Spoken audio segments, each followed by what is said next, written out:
قرآن مجید جب ہم شروع کرتے ہیں تو ہم سب سے پہلے اعوذ باللہ من الشیطان الرجیم پڑھتے ہیں۔ خود قرآن مقدس میں اللہ رب العزت نے فرمایا فَإِذَا قَرَأْتَ الْقُرْآنَ فَاسْتَعِذْ بِاللَّهِ مِنَ الشَّيْطَانِ الرَّجِيمِ، جب آپ قرآن پڑھیں تو اعوذ باللہ من الشیطان الرجیم پڑھیں۔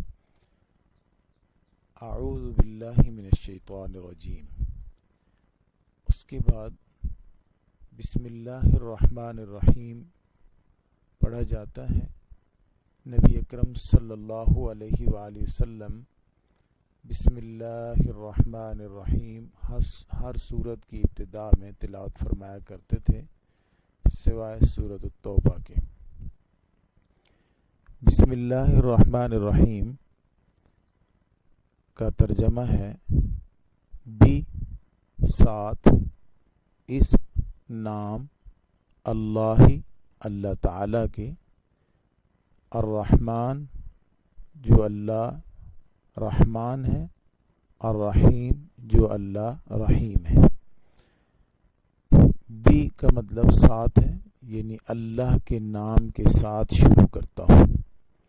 یہ بہت پیارا کلمہ ہے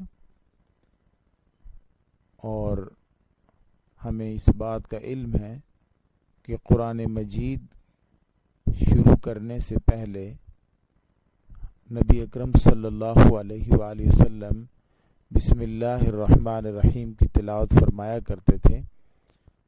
تو بسم اللہ الرحمن الرحیم بابرکت کلمہ ہے۔ جب ہم کسی معزز، محترم اور ادب کے کام کو شروع کرنے لگتے ہیں، عبادت کو شروع کرنے لگتے ہیں، تو ہم احتراماً بسم اللہ الرحمن الرحیم پڑھتے ہیں۔ اور یہ احترام اس طریقے سے کہ ہم اللہ رب العزت کی مدد حاصل کر لیتے ہیں، اور اللہ رب العزت کی مدد بھی اس طرح کہ ہم کسی کام کو شروع کرنے سے پہلے دل میں اس بات کا اعتراف کرتے ہیں کہ ہم کمزور ہیں اور جو کام کرنے لگے ہیں یہ کام بہت مشکل ہے۔ اگر ہم اس کام کو کرنے لگے ہیں تو حوصلہ اس کام کو کرنے کا اس لیے ہو گیا کہ ہم رحمان اور رحیم کی مدد کے ساتھ اس کام کو کرنے لگے ہیں۔ تو رحمان اور رحیم کی مدد ہمارے ساتھ شامل حال ہے۔ جو ہم سے کوتاہی ہو گئی تب بھی وہ معاف فرما دیتا ہے، رحم فرمانے والا ہے۔ اور اگر ہم کام کرنے لگے ہیں تو کام کرنے میں وہ ہماری معاونت اور مدد فرمائے گا۔ وہ حسد اور شکست دینے کے جذبات سے پاک ہے۔ تو اللہ رب العزت چونکہ رحمان اور رحیم ہے، تو اللہ رب العزت سے مدد حاصل کر کے، مدد کا درخواست کر کے ہم کسی کام کا افتتاح کرتے ہیں۔ تو نبی اکرم صلی اللہ علیہ وآلہ وسلم کا فرمان ذیشان ہے۔ آپ صلی اللہ علیہ وآلہ وسلم نے فرمایا کہ جب بھی کوئی آدمی کوئی کام کرتا ہے، اگر اس کو بسم اللہ الرحمن الرحیم سے شروع نہ کیا جائے تو وہ کام بے برکت ہو جاتا ہے، اس میں برکت نہیں رہتی۔ تو جب اس میں سے برکت ختم ہو گئی تو کام کرنے کے جو مواقع ہیں اس کے درست ہونے کے، یا اس کام کو انسان کے ہاتھوں سے ہو جانے کے، وہ مواقع کم ہو جائیں گے۔ اسی لیے کسی بھی کام کو کرنے سے پہلے بسم اللہ الرحمن الرحیم پڑھا جاتا ہے۔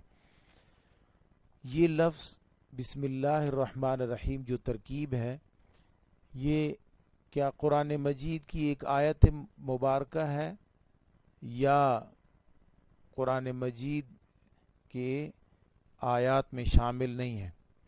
تو ہم دیکھتے ہیں کہ قرآن مجید کی آیات میں ہر سورہ مبارکہ کے شروع میں یہ لکھی جاتی ہے۔ تو فصل یعنی وقف کرنے کے لیے، علیحدہ علیحدہ کرنے کے لیے کہ ایک سورت ختم ہو گئی اور دوسری سورت شروع ہو رہی ہے، اس کے لیے بسم اللہ الرحمن الرحیم لکھی اور پڑھی جاتی ہے۔ جب ہم یہ دیکھتے ہیں کہ بسم اللہ الرحمن الرحیم ہر سورت کے شروع میں ہے سوائے سورت برات کے، تو کیا ہم اس کو چھوڑ سکتے ہیں، یا کیا یہ اس سورت کی پہلی آیت مبارکہ ہے؟ تو ہمارے پاس جو مصاحف موجود ہیں قرآن مجید میں، اس میں بسم اللہ الرحمن الرحیم کے بعد آیت کا نشان تو ہے، لیکن اس میں نمبرنگ نہیں ہے، یعنی ایک نمبر نہیں لکھا ہوا، جس سے معلوم ہوتا ہے کہ ہمارے پاس جو نسخے ہیں ان میں بسم اللہ الرحمن الرحیم کو ہر سورت کی پہلی آیت نہیں سمجھا جا رہا۔ اور اس کی وجہ یہ ہے کہ ایک حدیث مبارکہ میں آپ صلی اللہ علیہ وآلہ وسلم نے فرمایا کہ 30 آیات کی ایک سورہ مبارکہ ہے، 30 آیات کی ایک سورت مبارکہ ہے کہ جو شخص اس سورہ مبارکہ کی تلاوت کرتا ہے، اللہ رب العزت کے سامنے وہ سورہ مبارکہ اس کی سفارش کرے گی۔ اور 30 آیات مبارکہ کی وہ سورہ مبارکہ آپ صلی اللہ علیہ وآلہ وسلم نے سورۃ الملک ارشاد فرمائی۔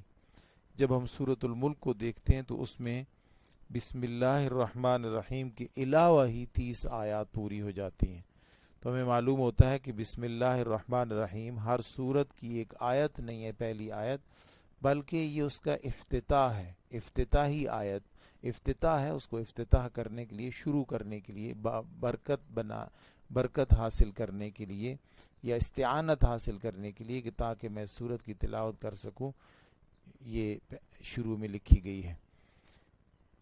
حضرت لقمان علیہ السلام نے جب ایک خط لکھا تو اپنے اس خط میں ملکہ بلقیس کو جو شروع کیا تو اس میں لکھا انہو من سلیمان و انہو بسم اللہ الرحمن الرحیم۔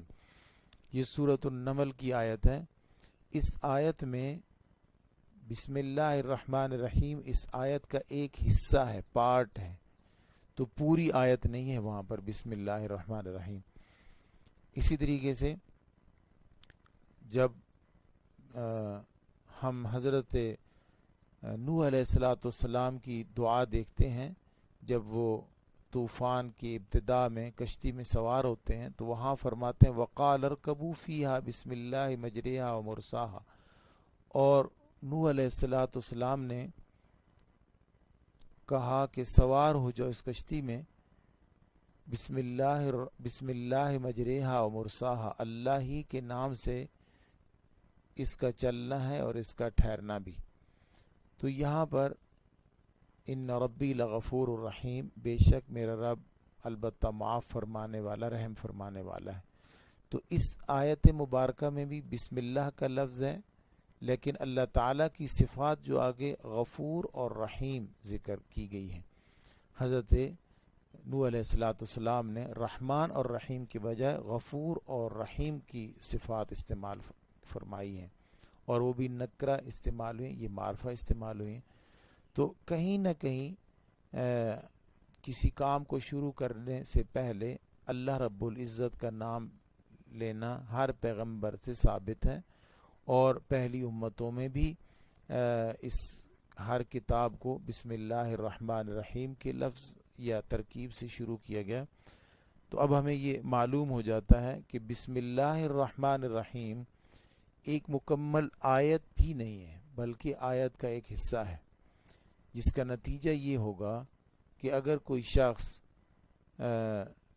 کسی نماز کی کسی رکعت میں بسم اللہ الرحمن الرحیم الحمدللہ رب العالمین الرحمن الرحیم پڑھ کر رکوع کر لیتا ہے، اور وہ یہ سمجھتا ہے کہ میں نے فرض قرات پوری کر لی ہے، تو یہ فرض قرات پوری نہیں ہوئی، 3 چھوٹی آیات کی تلاوت پوری نہیں ہوئی، اس لیے کہ الحمدللہ رب العالمین تو مکمل آیت ہے، الرحمن الرحیم بھی مکمل آیت ہے، لیکن بسم اللہ الرحمن الرحیم ایک مکمل آیت نہیں ہے، بلکہ آیت کا ایک حصہ ہے قرآن مجید میں جہاں ذکر کیا گیا۔ لیکن کچھ علماء کے خیال کے مطابق بسم اللہ الرحمن الرحیم مکمل آیت ہے، اور سورۃ الفاتحہ کا ایک حصہ بھی ہے، یعنی پہلی آیت بھی ہے، اور کئی ساری صورتوں کی پہلی آیت بھی ہے. اگر ان کے خیال کے مطابق دیکھا جائے تو اس شخص کی یہ رکعت ٹھیک ہو جاتی ہے. اب ہمیں بسم اللہ الرحمن الرحیم کے پورے مفہوم کی طرف دوبارہ توجہ کرنی ہے.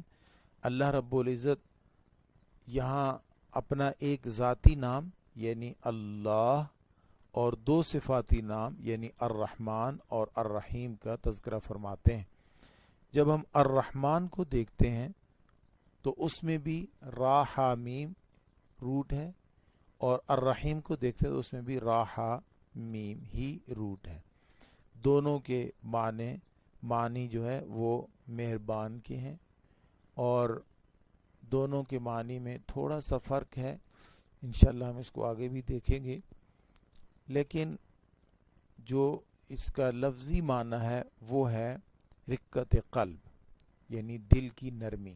رحمان کے معنی میں بھی رحمت ہے اور رحیم کے معنی میں بھی رحمت ہے، جس کا معنی ہے، جس کا مفہوم ہوتا ہے رقت قلب، دل کی نرمی. تو اللہ رب العزت کا تو دل نہیں ہے، اور پھر یہ کہ اللہ رب العزت انفعال سے پاک ہے.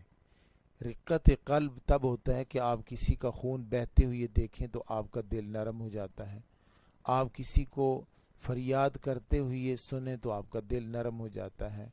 یعنی کچھ ایسے مواقع ہیں کہ آپ ان کو دیکھتے ہیں تو آپ کا دل نرم ہو جاتا ہے. لیکن یہ اثر قبول کرنا ہوتا ہے کسی چیز کا. اللہ رب العزت کی صفات ایسی نہیں ہے کہ کچھ دیکھیں اور اس کے بعد متاثر ہو جائیں. اللہ کی صفات، اللہ اس چیز سے پاک ہے. تو رقت قلب اللہ کی صفت نہیں ہو سکتی، اس لیے رحمان اور رحیم کا مفہوم رقت قلب نہیں ہو سکتا. اس سے آگے ہمیں چلنا ہوگا. جب کسی کے ہاں رقت قلب ہوتی ہے تو وہ احسان کرتا ہے، وہ مہربانی کرتا ہے. تو ہم یہ کہیں گے کہ اللہ رب العزت انفعال سے پاک ہیں. البتہ رحمان اور رحیم کا مفہوم ہو جائے گا کہ اللہ رب العزت احسان فرمانے والے ہیں، مہربانی کرنے والے ہیں. رقت قلب کا مفہوم سے پاک ہیں لیکن احسان فرمانے والے ہیں، بندے پر مہربانی فرمانے والے ہیں، اور یہی دونوں کا معنی ہے. البتہ ان دونوں کے مفہوم میں کچھ فرق ہے، اس لیے دو علیحدہ علیحدہ ترکیب ہیں. انشاءاللہ ہم سورۃ الفاتحہ میں جب یہ لفظ آئے گا تو اس کو دوبارہ دیکھ لیں گے. اللہ رب العزت ہمیں بسم اللہ الرحمن الرحیم کی تمام برکات سمیٹنے کی توفیق نصیب فرمائے.